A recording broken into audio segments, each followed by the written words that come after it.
Alright guys, so I've been asked a lot to talk about this in the past, and I haven't made a video on it yet, and I feel bad that I haven't. It's super important to me, and I wanted to do things right, but every single time I wrote something out, it felt not good or forced. So today I'm going to be doing a non-scripted video on my struggles with BDD and anorexia, and how I've learned to overcome it, or deal with it or make it digestible, and the lessons that I've learned over the 6 years of struggling with it. Buckle up, because this is an unscripted video and I'm probably going to be telling a couple of stories, so yeah.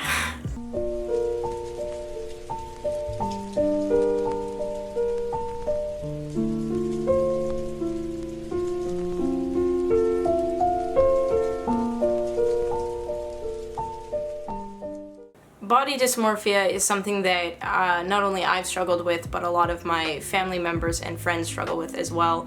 I'm not sure if OCD is linked in with body dysmorphia, but definitely for me, I can get very obsessive over different parts of my body, and as I've aged, it's changed, and the things that I focus on and worry about change. But one thing is definitely for sure, I've never felt like I have a normal body even, or like a body that is acceptable.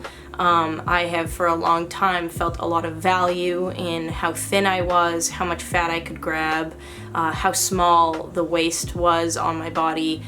And now something that I've been dealing with and focusing with is the size of my butt, which isn't fantastic. But the one thing that I've definitely learned from the 6 years of dealing with the different obsessions and dealing with, never feeling like anything was perfect, is that people don't care.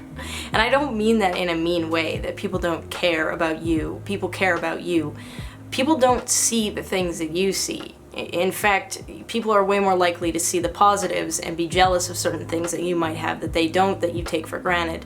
I've really learned over the years that focusing on the negative is a choice, and it's definitely something I do more than not. And I'm not saying that that's 100% what BDD is, because it's definitely not, but it for sure helps when you can actually see the positives and you look at them, right? So when I was about 12 years old, I started having my first negative thoughts about my body. I felt like my back wasn't small enough, I felt like my legs were too wide, and I definitely disliked my arm size. I remember specifically posting a photo and somebody commenting on how large my arms were, and for like months after, I obsessed on my arms. I would pinch them, I would measure them. It really was the first time that I felt like my body was unacceptable. From when I was about 12 years old until I was, I would say 17, I weighed around 170 pounds, varying in weight. And it wasn't until grade 12 that I felt a massive amount of pressure to start controlling what I ate. And I started eating very little, and I went from 170 pounds to 110 pounds. Now, when I was at 110 pounds, I went to bed at 6 p.m. because I didn't have the energy to keep going. What I didn't know at the time is that when you take in less calories, you have less energy to expend, therefore you can't stay awake very long. I was sleeping at 6 p.m. and waking up at 8 a.m. to go to school, and that was my life. I had no life outside of school because I couldn't stay awake. But in contrast, at that same time, I became more confident because I could feel my hip bones. I felt like I was thin, I felt like I was appropriate, and people started treating me differently. This was probably the biggest mistake I've made, is misinterpreting people valuing my size versus people valuing me being more confident and respecting myself. I had no idea at the time that the reason why people were talking to me and treating me better was because I was being a more confident, nice human being, because I felt okay in my body, because I didn't hate myself. And I really, really mixed up the two, thinking that the more thin I got, the more people would like me. And it wasn't until I was about 22 years old, when I got into modeling, that I realized that that's really not the case. It doesn't matter if you're modeling or if you're thin or if you're whatever. If you don't like yourself, people don't like you. Because as soon as I started modeling and people started telling me to get thinner, to look different, I started hating myself again.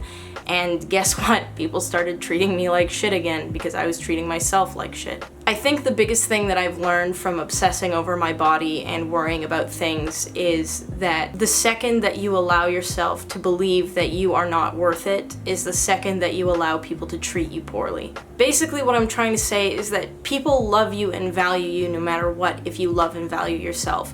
Your weight really doesn't matter as much as you think it does.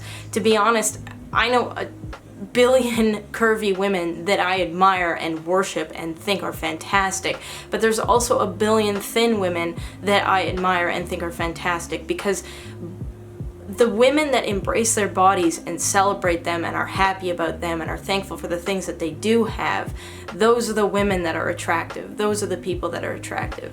Your weight doesn't make you attractive, and I really had a hard time understanding that for a long time. The second thing that helped me get over what I struggled with for about 6 years was I started to get into fitness and health, but it wasn't for the aesthetic purposes. The moment that I started focusing on feeling better, lifting heavier weights, having goals, it was the time that I realized that my body is more than just something that's visual. It's mine. It's my only body, and it's how I move, and I want to better myself. And once you start working on your health and your body and bettering yourself, you overall just feel better, and because you feel better, you become more attractive. And I feel 100 times more attractive at 135 pounds than I did at 110 pounds when I was in grade 12. I really started to understand that there's certain things that you can't control. I'm never going to look like some of the women that I choose to want to look like, but that's because that's not me, and that's okay. I'm sure that there's people out there that look at me and go, man, I wish I could look like that. And you really shouldn't, because everybody's different and everybody has things that make them beautiful. And I say that, and it sounds so cheesy, but it's so true. Like, I can't think of a girl that I haven't looked at and gone, wow, you know, her hair is so nice, or her lips are fantastic, or I wish I had her legs. Like, we all do it to each other. We just don't know that people are, like, we never think people do it to us, but it happens. It definitely happens. And I think that there's been a lot of tests lately for me in keeping my self-esteem up and being okay, and a huge test for me is the internet and some of the comments and some of the things I see online.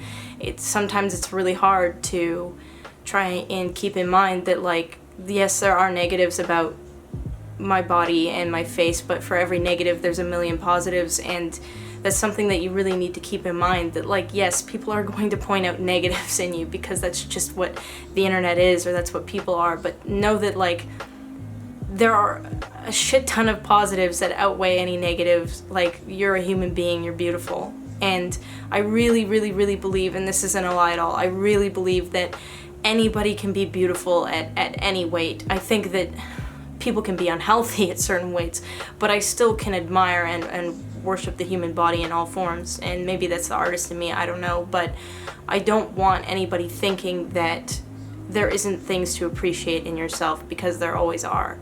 At the end of the day, I guess what I'm trying to say is there are always things to be thankful for, and the best thing that you can do, or at least for me, was stand in front of the mirror and find all the things that you like and focus on them and play them up. You know, dress to show off your nice butt, or, you know, you wear lipstick to show off your nice lips. Really play up the things that make you an individual, that make you you and beautiful, and you'll start really appreciating those things. If you take time to take care of it, you'll feel better.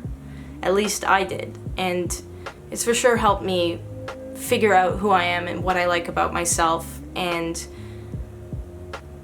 building up my self-esteem has allowed me to have somebody in my life who loves me. It's allowed me to step out of my box and film myself, and these are things that I never would have done 6 years ago.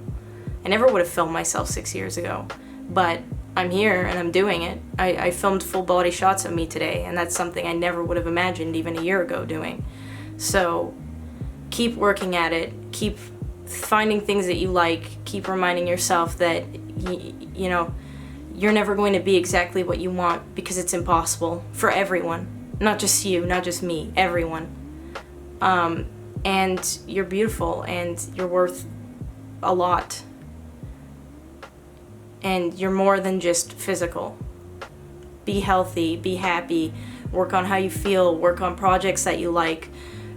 Just know that you're more than a body, and that definitely has helped me. Anyways, guys, thank you for listening. Thanks for listening to my story. I know it's not exactly the kind of videos that I've been putting out lately, but I thought there'd be some people that would like to hear this. I have a lot of new viewers that I really value, and I really want to be able to talk to you guys on this level, and I'll see you guys next time whenever I post. But for now, peace.